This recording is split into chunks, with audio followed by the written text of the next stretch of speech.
各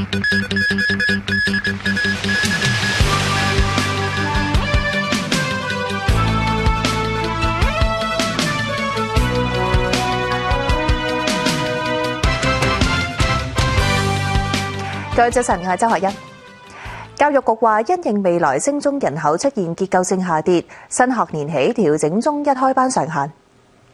教育局向中學發通告，話新安排下9月經點算學生人數之後，若果學校獲核准開3班，而最近連續3個年度自行分配學位申請嘅數目達到中一派位數目嘅80%，學校可以申請下個年度開辦4班。若果只係核准開少過3班，可以根據最近2個學年較多班數嘅1年，咁作為下年度開辦嘅數目，但最多都係3班。如果最終只可以開1班，就要申請同其他學校合併等嘅學校發展方案。否則當局會採用按人數資助模式，直到學生喺原校完成中三為止。當局話新方案可以更加準確反映學校嘅收生情況。警方定今個月為反黑錢月，搜查400個地點，拘捕超過450人，涉嫌清洗黑錢4億幾。行動喺今個月7號至23號，一連17日進行，出動近2900個探員。其中警方鎖定一個由舊年10月起活躍本地嘅犯罪集團，集團以幾百至到幾千蚊報酬，利誘唔同低收入人士協助收取嚟自投資騙案同網上情緣騙案等嘅收益。嗰啲犯罪集團咧，都係利用咗呢啲人士咧，嗰啲揾快錢嗰啲心態啊，就誘使佢哋咧，因為一啲報酬咧，就交出個戶口。咁其實咧，嗰啲戶口咧喺落咗啲犯罪集團手上之後咧，就好多時咧都會係直接咧攞嚟收取一啲犯罪嘅得益嘅。咁今次嚟講，好多都係一啲騙案嘅贓款咁樣啦。集團收款之後買入加密貨幣，清洗高達1億1000萬嘅犯罪得益。警方以涉嫌串謀洗黑錢罪拘捕集團8個成員。警方話調查案件中涉及最多嘅係投資騙案，其次係求職、網購等等。又發現利用虛擬銀行洗黑錢有上升趨勢，相信係開戶簡單同時間短。被捕嘅458人涉嫌洗黑錢同其他罪名，年齡介乎15至到82歲，當中有18個係內地人，同埋17個非華裔人士。警方話成功阻截超過1600萬嘅黑錢流出。無線電視記者何萬君報道。日本排放核污水第2日，港府話尋日檢測138個日本入口嘅水產樣本，全部顯示合格。有市民擔心輻射，有電子產品商店話最近多咗人查詢買輻射探測儀。有專家就話水產輻射含量低，難以用市面普通嘅儀器準確量度。食安中心同漁護署都有檢測本地魚產品嘅輻射水平，但仍然有市民考慮自行購買輻射儀檢測。如果係價錢實際嘅，都會可能會試下㗎。咁咪200-300蚊啦，頂到我覺得對我嚟講就大家都想健康咯，即係買一個保險，好似都安慰自己咁樣咯。有市民覺得唔需要，嘥氣，你點知有冇揾笨啫？雞嘅有激素喎，你識唔識啊？喺深水埗多間店鋪都有售賣檢測環境輻射嘅儀器，價格由近800蚊至到超過3000蚊。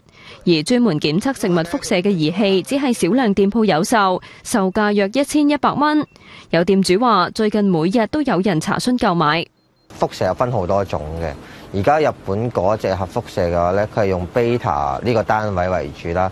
咁而呢兩部機咧，佢都冇一個單位，冇一個功能係可以測到 beta 呢一個單位嘅多少。佢呢個主要就係測電池嘅輻射，好多人都係咁樣，即係佢哋係變咗盲目咁樣去買呢樣嘢咯。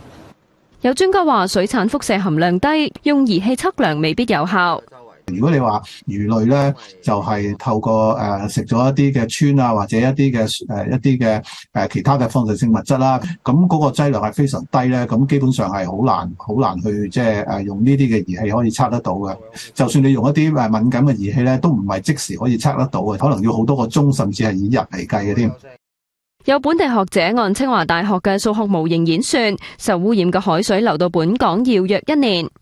因為香港個水流系統咧就係受季節性影響嘅，咁我哋咧如果夏天嗰個水流咧就係由海南島熱帶地方嘅水流咧就帶啲熱帶嘅水流過嚟香港嘅，咁係去到冬天呢，咁我哋先會有台灣水流同埋呢個 Kyushu Current 就係日本嘅水流呢，就會嚟到香港嘅。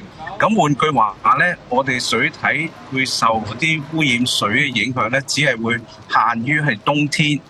佢又話有關水流喺太平洋兜咗一個圈後，污染物已經稀釋，嚟到香港嘅時候濃度已經好低，市民可以放心。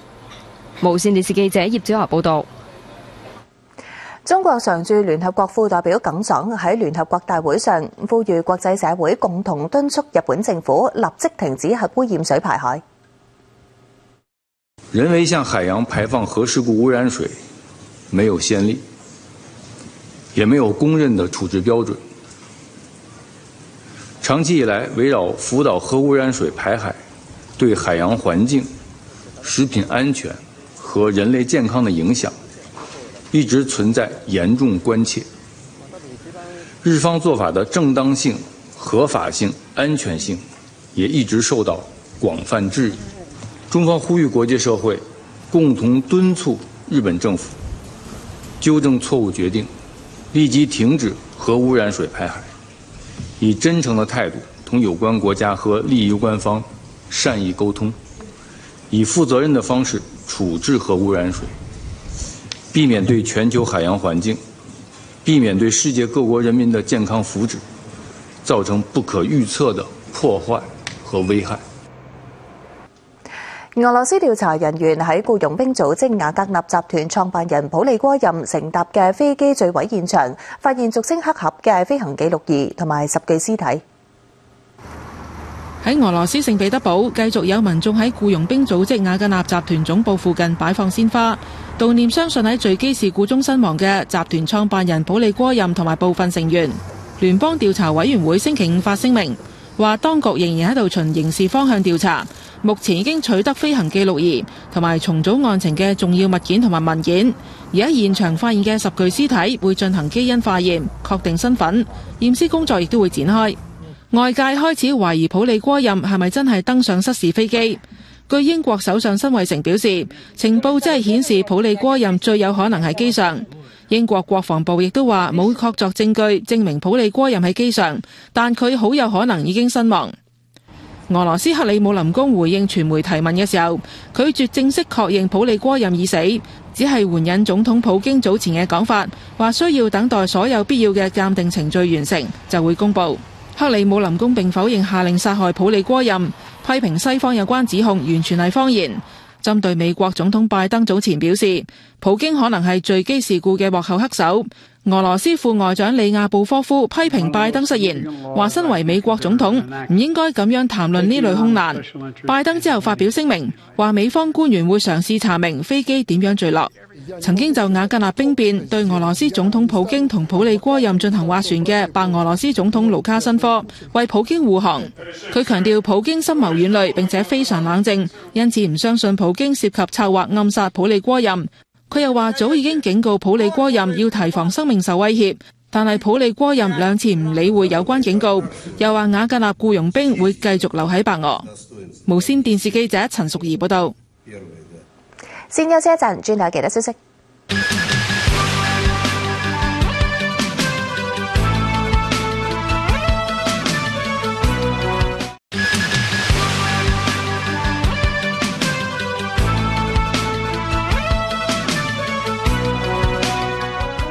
翻嚟新聞時間，國泰航空第一次喺內地舉辦招聘會，有前港龍航空員工嚟到應聘，亦都有應徵者認同國泰航空嘅國際化。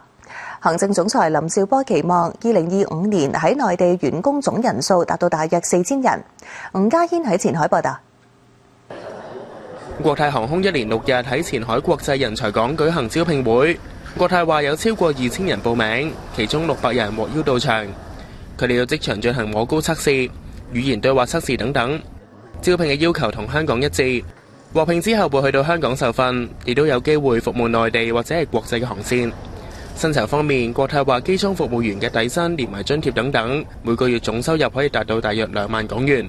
國泰離我屋企近咯，我喺廣州啊嘛。而且國泰亦都係一個即係好出名、歷史好悠久嘅國際性可以飛國際航班嘅公司咯。我覺得係啊，即係相比起內地嘅公司。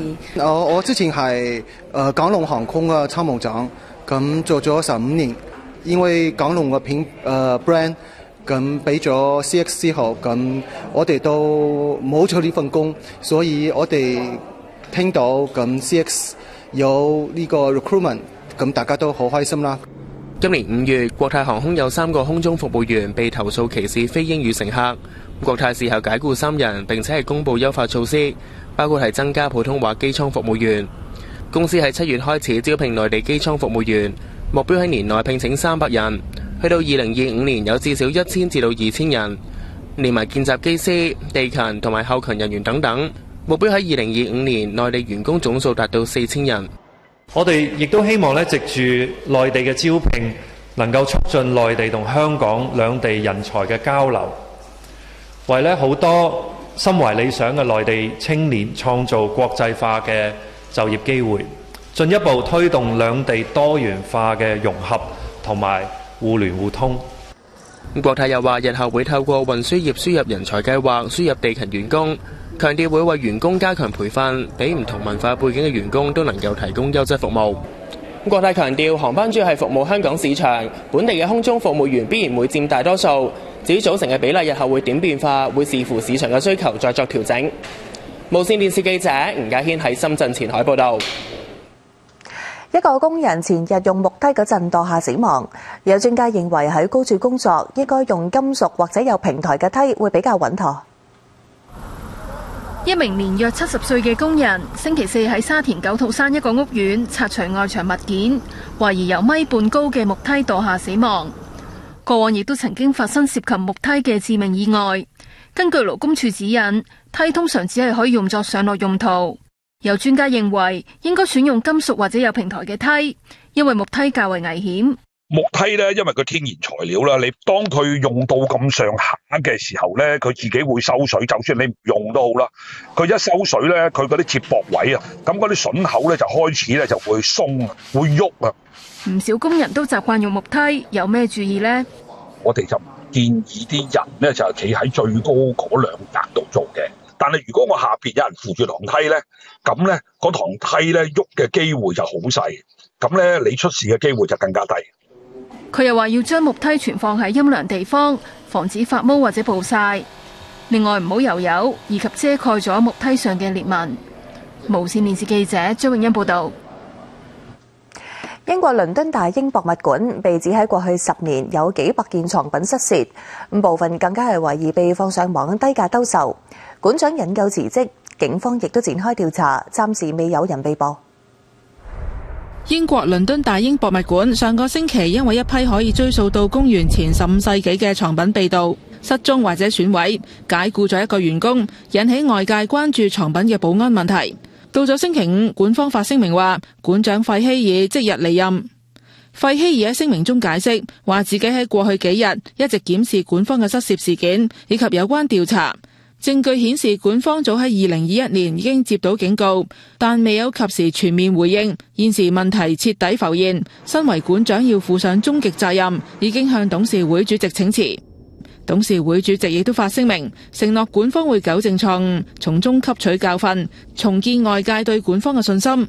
英國廣播公司報導話，早喺2021年，文物經銷商格拉德爾率先向大英博物館提出藏品失竊警告，話懷疑有館方嘅藏品被放上拍賣同購物網站 eBay 兜售，部分據報已經被低價出售。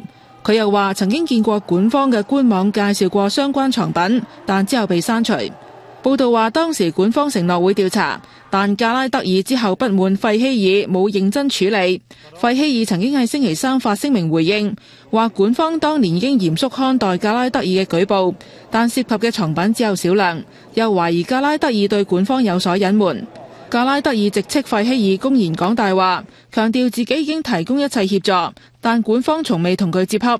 費希爾喺辭職聲明中就自己針對格拉德爾嘅言論表達歉意。倫敦警察廳正調查館方嘅藏品失竊，館方亦都已經下令獨立檢視保安問題。據管方話，涉及嘅藏品包括公元前15世紀至公元19世紀嘅黃金珠寶、半寶石同埋玻璃飾品。呢啲藏品因為有學術同研究用途，最近都冇展出，被存放喺儲藏室。另外有報道話，管方自2013年起已經遺失幾百件歷史文物，涉及金幣、銀頸鏈同埋540件陶器。無線電視記者陳淑儀報道。美軍一架海軍陸戰隊戰機失事墜毀，機師喪生。戰機殘骸散落喺山邊，現場位於加州聖迭戈一處基地附近。事故發生喺星期四接近午夜，機師嘅遺體喺現場被尋獲。墜毀嘅係一架 FA-18D 大黃蜂戰機，失事嗰陣機上係只有機師一個人，失事原因暫時未明。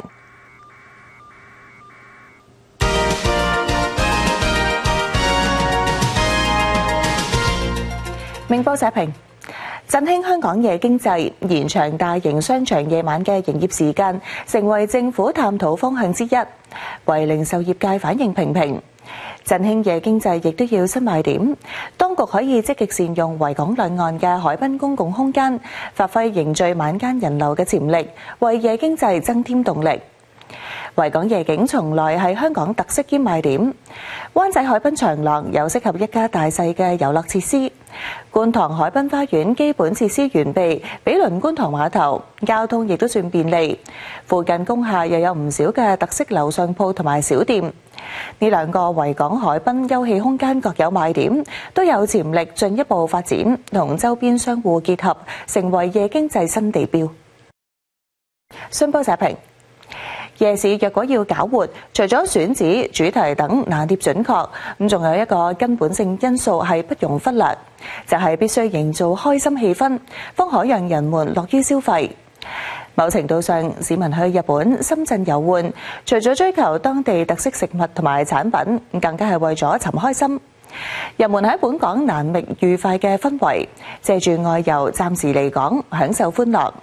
社會冇 mood，夜經濟難上加難。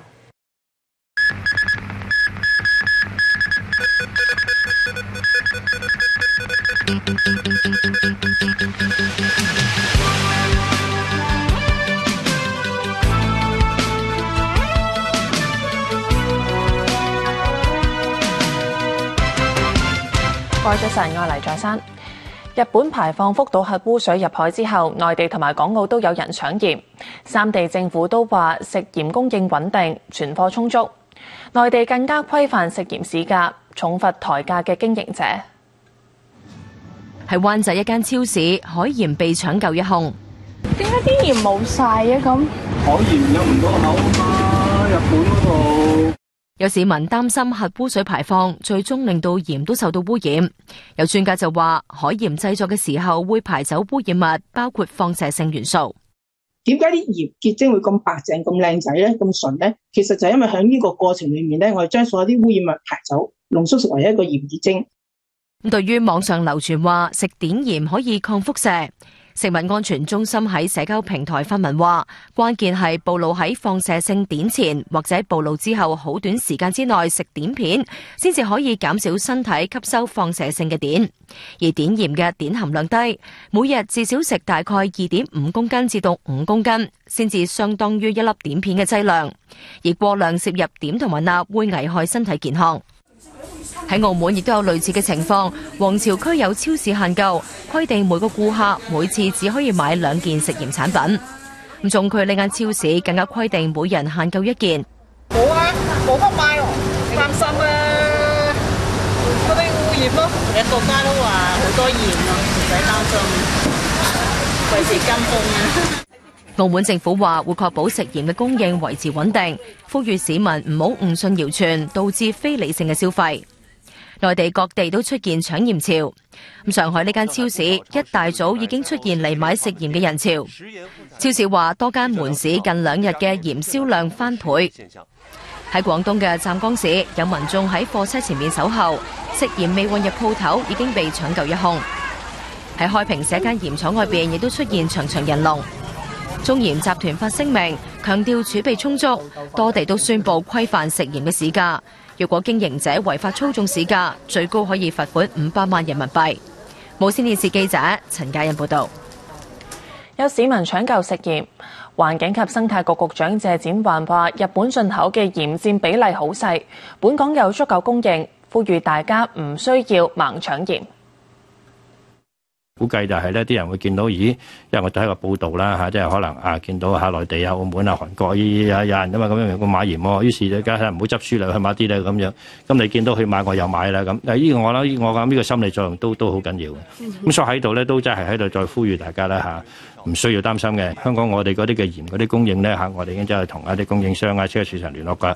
我哋仲有成1個月我哋嘅供應嘅量嘅，而且鹽呢樣嘢咧好多地方都有嚟㗎嘛。日本嘅鹽佔我哋香港都唔夠1%，係嘛？對我哋香港鹽嘅供應咧，完全都冇影響。日本正式展開核污水排出大海行動，嚴重打擊香港人對日本水產嘅信心。除咗日本餐廳食肆生意受損，就算專賣日本優質水果批發商同埋零售商生意亦都受到影響。Beth 係一間批發同零售日本優質水果網店創辦人，佢專營日本進口食材。佢形容香港人十分嘴刁，不定期會問佢可唔可以進口一啲香港較少見嘅水果。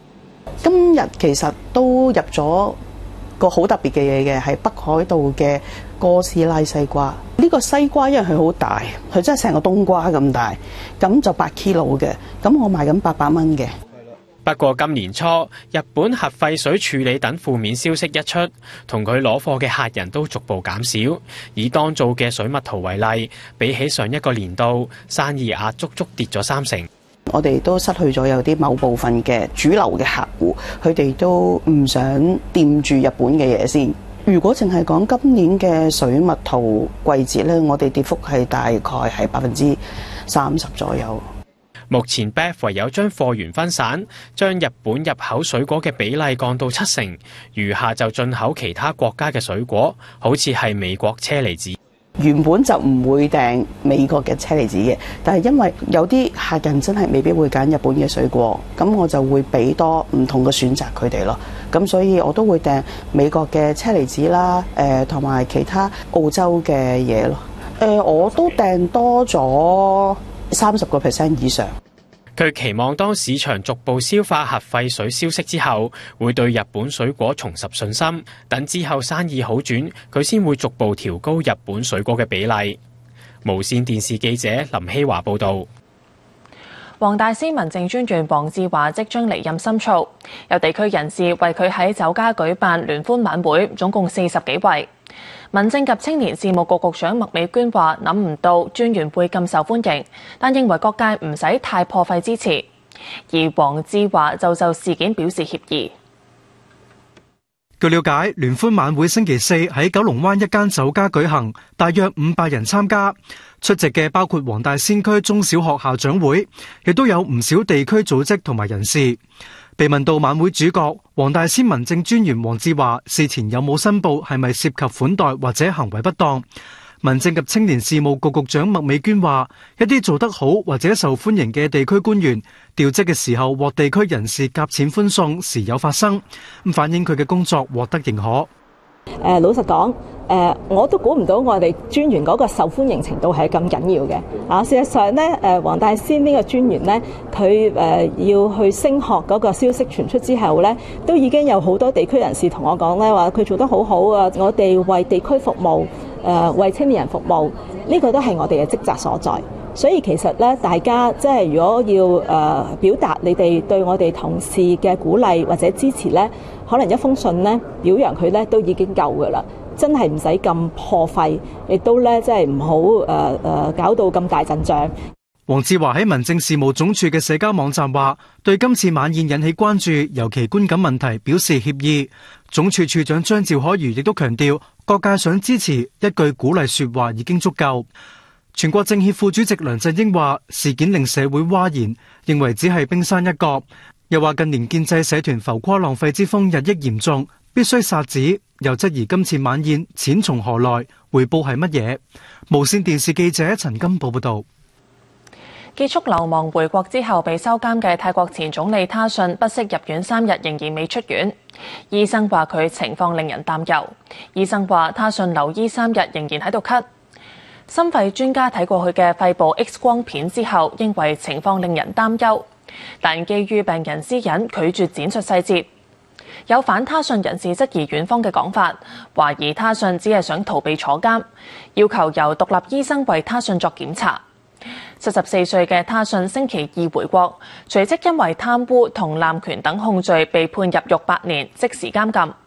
服刑第一晚因為高血壓同埋胸口痛送院治理。俄羅斯調查人員喺僱傭兵組織瓦格納集團創辦人普利戈任搭嘅飛機墜毀現場，發現俗稱黑盒嘅飛行記錄儀同埋10具屍體。喺俄羅斯聖彼得堡，繼續有民眾喺僱傭兵組織瓦格納集團總部附近擺放鮮花，悼念相信喺墜機事故中身亡嘅集團創辦人普利戈任同埋部分成員。聯邦調查委員會星期五發聲明，話當局仍然喺度循刑事方向調查，目前已經取得飛行記錄儀同埋重組案情嘅重要物件同埋文件，而喺現場發現嘅10具屍體會進行基因化驗，確定身份，驗屍工作亦都會展開。外界開始懷疑普利戈任係咪真係登上失事飛機。據英國首相辛偉誠表示，情報只係顯示普利戈任最有可能喺機上。英國國防部亦都話冇確鑿證據證明普利戈任喺機上，但佢好有可能已經身亡。俄羅斯克里姆林宮回應傳媒提問嘅時候，拒絕正式確認普利戈任已死，只係援引總統普京早前嘅講法，話需要等待所有必要嘅鑑定程序完成就會公佈。克里姆林宮並否認下令殺害普利戈任，批評西方有關指控完全係謊言。針對美國總統拜登早前表示，普京可能係墜機事故嘅幕後黑手，俄羅斯副外長里亞布科夫批評拜登失言，話身為美國總統唔應該咁樣談論呢類空難。拜登之後發表聲明，話美方官員會嘗試查明飛機點樣墜落。曾經就瓦格納兵變對俄羅斯總統普京同普利戈任進行斡旋嘅白俄羅斯總統盧卡申科為普京護航。佢強調普京深謀遠慮並且非常冷靜，因此唔相信普京涉及策劃暗殺普利戈任。佢又話早已經警告普利戈任要提防生命受威脅，但係普利戈任兩次唔理會有關警告，又話瓦格納僱傭兵會繼續留喺白俄。無線電視記者陳淑儀報道。印度洋島國馬達加斯加一間體育館發生人踩人事故，造成至少12人死亡、80人受傷，啲傷者陸續送院治理，最少11人危殆。事發喺當地星期5下晝，位於首都塔那那利佛嘅國家體育館當時正係舉行第11屆印度洋島國運動會開幕式。據新華社引述目擊者報導，等進場嘅觀眾逼喺體育館入口處，其後釀成人踩人事故。總統拉喬利納隨即喺開幕式上面宣布為死者默哀。英國倫敦大英博物館被指喺過去10年有幾百件藏品失竊，部分更加懷疑被放上網以低價兜售。館長引咎辭職，警方亦都展開調查，暫時未有人被捕。英國倫敦大英博物館上個星期因為一批可以追溯到公元前15世紀嘅藏品被盜、失蹤或者損毀，解僱咗一個員工，引起外界關注藏品嘅保安問題。到咗星期5，館方發聲明話，館長費希爾即日離任。費希爾喺聲明中解釋，話自己喺過去幾日一直檢視館方嘅失竊事件以及有關調查。證據顯示館方早喺2021年已經接到警告，但未有及時全面回應。現時問題徹底浮現，身為館長要負上終極責任，已經向董事會主席請辭。董事會主席亦都發聲明，承諾館方會糾正錯誤，從中吸取教訓，重建外界對館方嘅信心。英國廣播公司報道話，早喺2021年，文物經銷商格拉德爾率先向大英博物館提出藏品失竊警告，話懷疑有館方嘅藏品被放上拍賣同購物網站 eBay 兜售，部分據報已經被低價出售。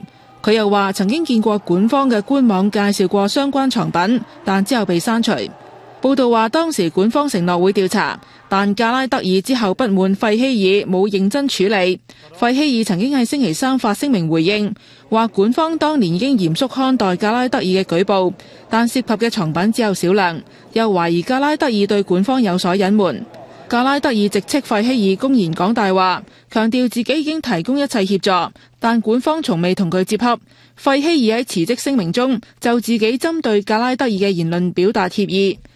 倫敦警察廳正調查管方嘅藏品失竊，管方亦都已經下令獨立檢視保安問題。據管方話，涉及嘅藏品包括公元前15世紀至公元19世紀嘅黃金珠寶、半寶石同埋玻璃飾品。呢啲藏品因為有學術同研究用途，最近都冇展出，被存放喺儲藏室。另外有報道話，管方自2013年起已經遺失幾百件歷史文物，涉及金幣、銀頸鏈同埋540件陶器。無線電視記者陳淑儀報道。中國太空站裏邊設置咗多個實驗裝置，包括一個太空菜園。神舟16號3個航天員種嘅菜近日就進入咗收成階段。眼前呢個細箱就係中國太空站入面嘅菜園。呢個裝置麻雀雖小，但五臟俱全。由於植物生長所需要嘅溫度、濕度同氧氣等等，同艙內環境基本一致，所以就算採用開放式結構，航天員隨時打開都唔會影響植物生長。航天員景海鵬手中呢一袋就係最新一批收成。喺太空種菜唔係新鮮事，神舟14號3名航天員曾經喺中秋節當日食咗親手種植嘅生菜。航天部門話，太空菜園除咗可以為航天員提供食物、氧氣同水，亦都會用嚟研究太空微重力等嘅特殊環境對植物生長發育嘅影響。而當局早前表示，太空科學研究同應用項目已經取得階段性應用成果，其中喺航天培育方面已經培養出超過400個蔬果同花卉新品種，創造超過3600億元人民幣經濟效益。無線電視記者陳樹儀報道。跟住有環宇麗影。